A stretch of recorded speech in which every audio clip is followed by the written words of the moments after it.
Ladies and gentlemen, welcome to Late Night Baltimore. And it is Late Night Baltimore, and we're going to catch you up on stuff in the NFL. Get all that done with. Let's see what the latest is. Okay, everybody. Also, if you do this podcast business, I recommend don't go into the podcast business. It gets too hard and you end up having to do it all. All right. Unless you got a great deal of ambition. It's too much work. Okay, everybody. But we're going to make this a great show, and we're going to keep making the shows because somebody's got to. At least, I will keep making great shows. Okay, thank you. All right, first, let us go to the NFL playoff games of the weekend. Okay, so let's go. The first important game was Buffalo played at Denver. It's all old news now, but Buffalo, the biggest play of that game was the following play. You see, the ball was caught by Cooks, but this defender on Denver took it out of his hands and it turned into an interception. And the Denver went on to win. The final score was 33-30. The Bills turned it over like 5 or 6 times, and they only punted once. They still scored 30. Josh Allen played a Jameis Winston type game, which was very strange. But he also was playing like a wild man. But it wasn't the offense's fault. They had no defense that day, and Denver moves on. Denver had the home field advantage, but it wasn't all perfect for Denver, and it wasn't all good, and it was no good for Buffalo. Buffalo ended up firing their head coach, Sean McDermott, but keeping their general manager, which is receiving wide criticism around the league for why they kept Brandon Beane and got rid of Sean McDermott. They kept their general manager while getting rid of their head coach.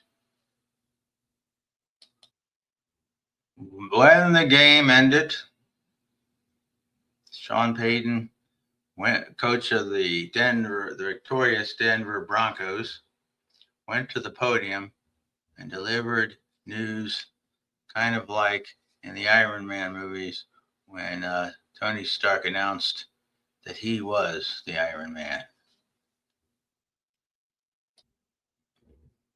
Sean Payton steps to the podium and announces that Bo Nix, on the second to the last play of overtime, the Broncos quarterback, Bo Nix, had a broken ankle and would be having surgery on the following Monday, yesterday, and that would be the end of the season for Bo Nix, and they would have to use their backup quarterback.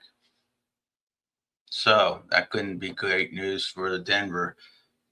The next game will be played in Denver, but they lost their starting quarterback. Buffalo went home, and Buffalo quite emotional after the game, probably because they knew that their head coach was being canned. All right. The next game in the AFC was the Patriots versus Houston. Houston played horribly. New England played quite well and won the game by being smart and disciplined. And Houston, especially quarterback C.J. Stroud, played an absolutely horrible game.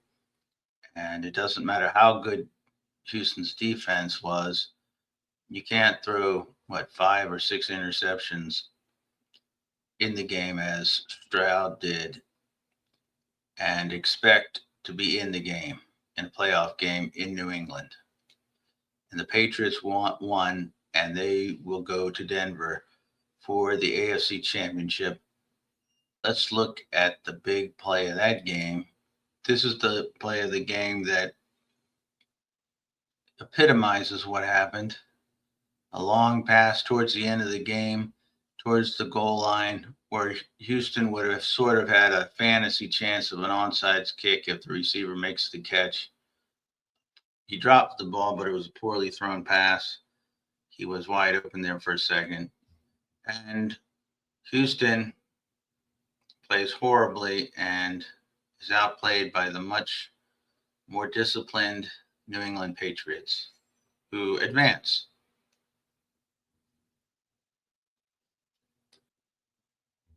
Okay, now we go to the NFC games. The NFC game was,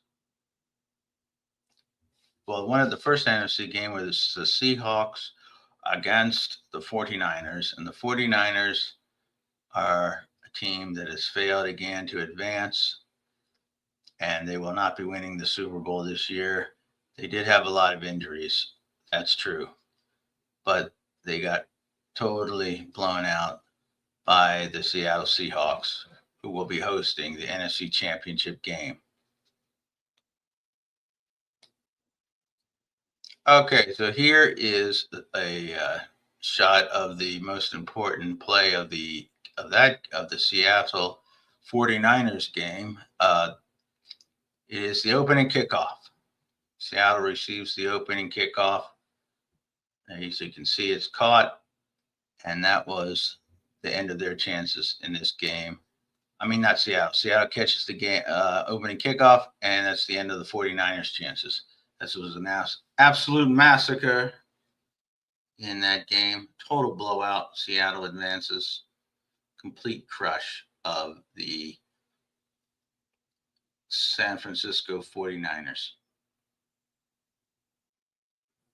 Okay, and now when we discussed in the last game, it was the Rams beat the Bears 20-17.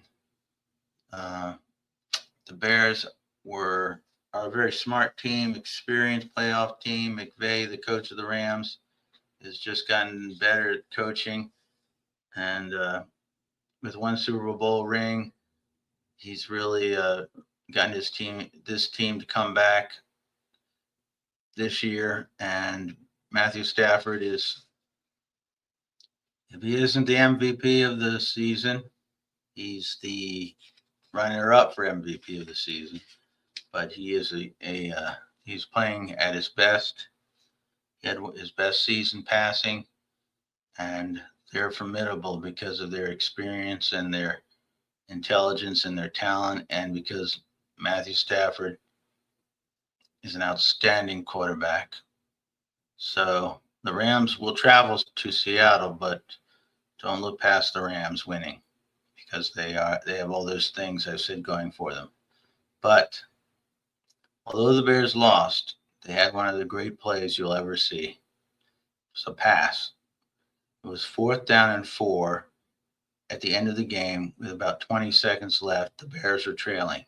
Caleb Williams for the Bears is the quarterback, and he is going to go to try to tie this game. Okay. He begins the play by going back on 4th and 4, and it looks like the first down marker is at the 10, but this is 4th down with about 20 seconds left in the game. That's the quarterback, Williams. Okay. So on the play, Williams, number 18 here, steps back into what he hopes is a pocket. Then, as you can see, seeing no one open, he runs back and back and back, almost there. And right now in this shot, he's back to the 40-yard line, almost. Back he goes further, all the way back to the 40, where he stops and it looks and hopes for someone to get open. And he's hit, but as he's hit, right before he hurls the ball down into the end zone. And then, with all the time that he bought by backpedaling and throwing at the last second, someone got free, a receiver here in the corner of the end zone, and catches the ball. And if you have that much time, somebody's going to get open. It was an incredible play and one of the great pass plays you'll ever see in any game ever. So that was incredible. Although Chicago ends up losing the game, that was an incredible play. The Rams end up winning. All right. So as far as the other NFL news right now, as far as we know, the Dolphins have hired Lafley as their head coach. The Falcons appeared to have hired Stefanski, who I thought would be good for the Ravens, as their head coach. The Giants, of course, have John Harbaugh, and there's rumors that the Buffalo Bills are trying to talk Bill Belichick into becoming their head coach. And that's all I got for now. But we'll watch for the latest news and keep everybody updated. Well, speaking of sad things, when we were trying to speak of some good things, but there are sad things. Of course, MAGA and MAGA people, grifters, try to cash in on the fascistic ways of MAGA. And here is this guy trying to make his name by making fun of the lady who was murdered by some sort of insane, not or horrible ICE agent in Minneapolis. And this guy is trying to make it into some sort of joke, and the audience appears to think it's sort of funny. So let's take a look at that, I guess.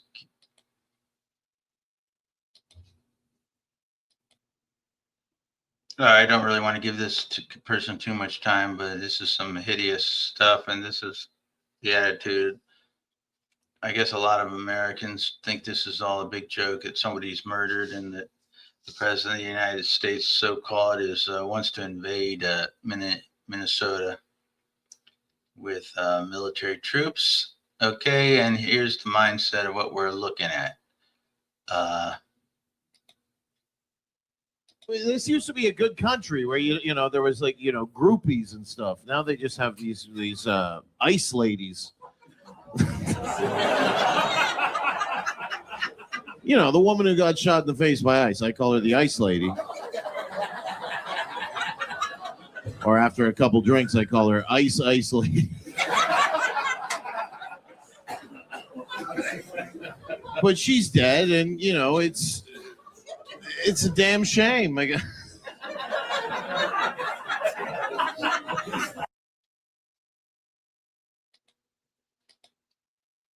Well,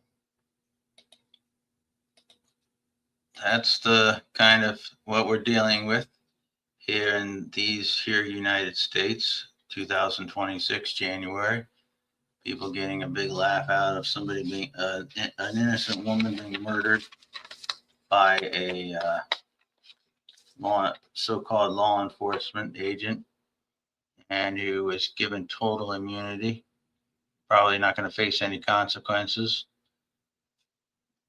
The ICE agents themselves thought it was sort of a big joke at that same day.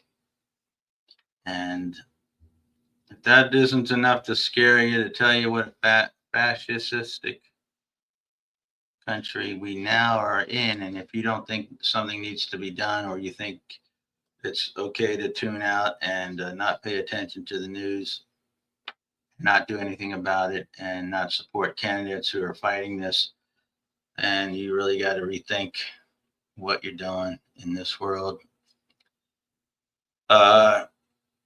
It can't get any more direct than that.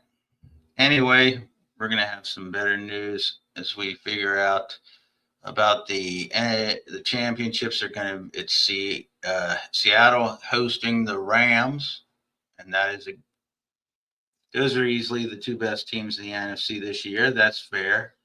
And Denver, with their backup quarterback, hosting the Patriots. And in fairness, those are the two best teams in the AFC this year.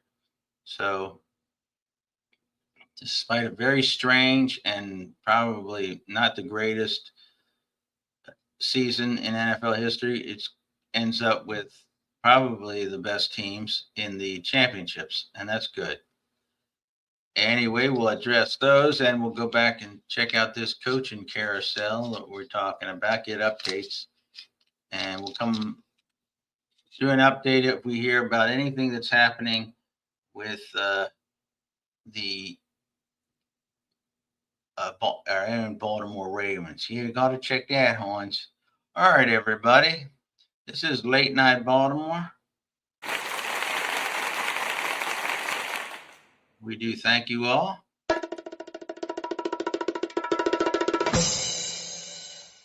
And we say that we are the greatest podcast on the internet.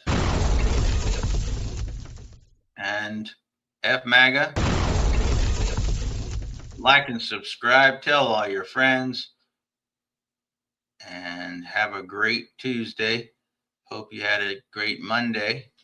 And football is winding down to just 3 games left in the season. Okay, we'll keep you all updated and keep y'all on track of what's going on in this here world. And here, especially in Baltimore. All right, everybody. Have a great night.